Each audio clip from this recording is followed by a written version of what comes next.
Hey guys, I wanted to make a quick video on cargo securement. Seems like I spend more of my time loading and unloading trailers than swinging a hammer. That's just reality right now. I've got a few tips on how to make your load safer and how to strap it down quicker. We'll also make some of these straps look good. We'll go over how to use a ratchet strap, what the proper way is, and things you can do to protect the straps as well. So let's start here. This is the end of the strap. This has got a flat hook on it. We hook it on the rub rail.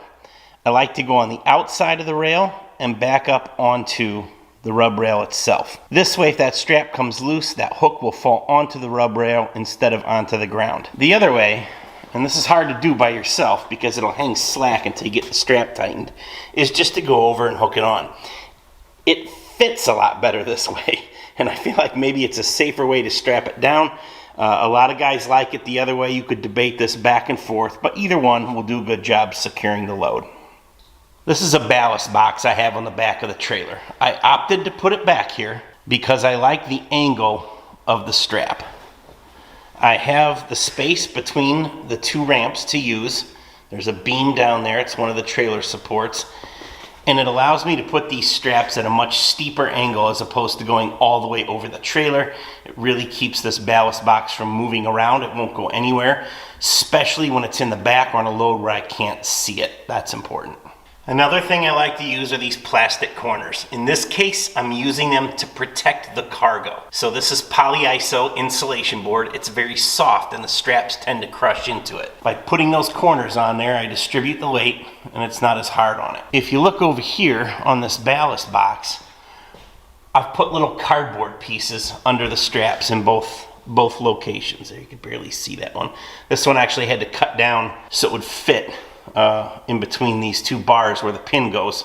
The reason I want to do it here is not to protect the cargo, but because this is a metal box, even though it's powder coated and this weld is pretty smooth, I want to protect my strap from a sharp edge vibrating on the road. I don't want it to cut through the strap and potentially lose the cargo. The other thing on this one, I really like to run a strap through something if I can. So in this case, I've got it through where the top link goes from your tractor. That way, if something does come loose, there's no chance of that thing sliding around.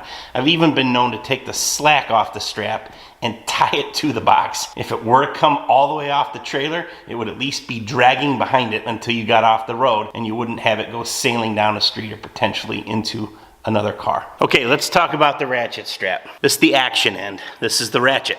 I've got my strap going over my cargo. I've got the hook on the rub rail like I showed you before, and I've got my strap. These straps have a line on them, just about all of them. This one has a red line, the other side does not. I'm going to put it with the red line up. Also, the writing is up on there. This ratchet, as you can see, has a center bar in here. If that center bar is not lined up, you pull up on the ratchet and you can ratchet it until it is up, okay? Here I've got the hook on the bottom. I want that facing my cargo. I'm gonna pull up on the handle and close the ratchet. I'm then gonna take my strap, making sure there's no twists in it and keeping that red line up. I'm going to feed it right through the center here and pull all the slack through.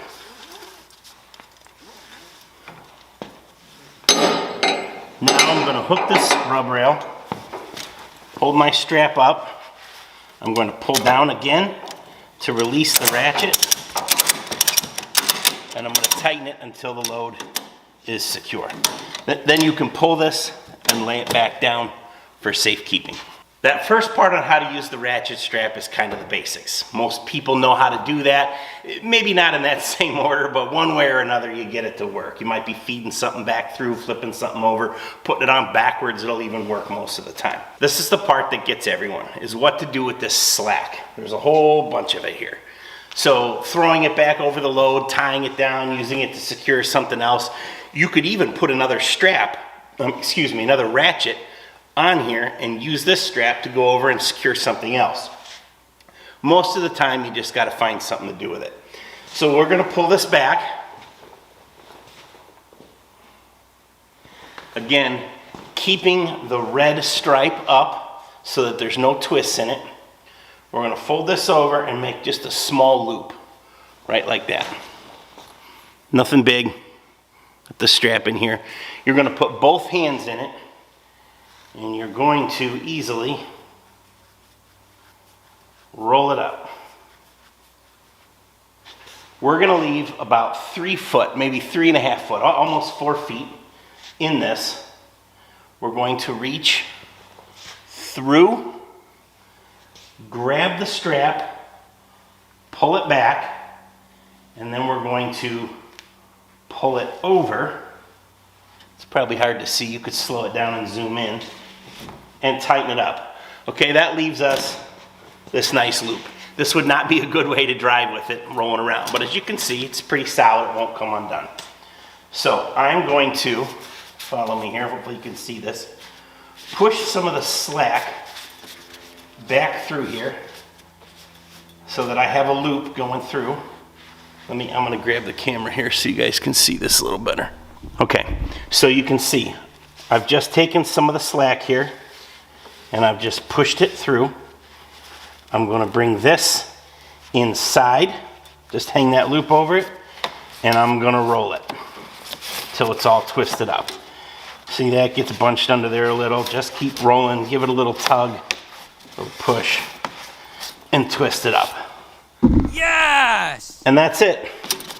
Won't go anywhere. It's nice. When you're ready to get it undone, you're just going to untwist it, pull it back through. I can remember how I did it. Undo your knot.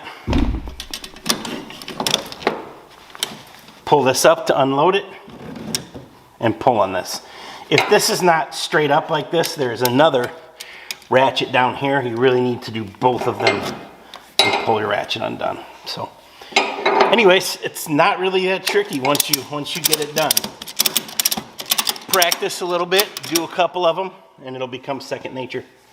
Hey guys, thanks for watching my little video. I know this is probably not the most interesting thing for those of you who never have any need for ratchet straps. Let me know in the comments below if you do find this kind of thing interesting. If you don't, I'm sure you'll let me know as well.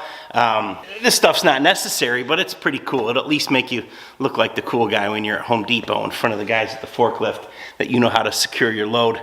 You won't be that guy with the baling twine trying to put drywall on top of your Hyundai. So, anyways, again, thanks for watching. Take it easy. And this end is still sitting with the strap through the buckle, except that it's upside down.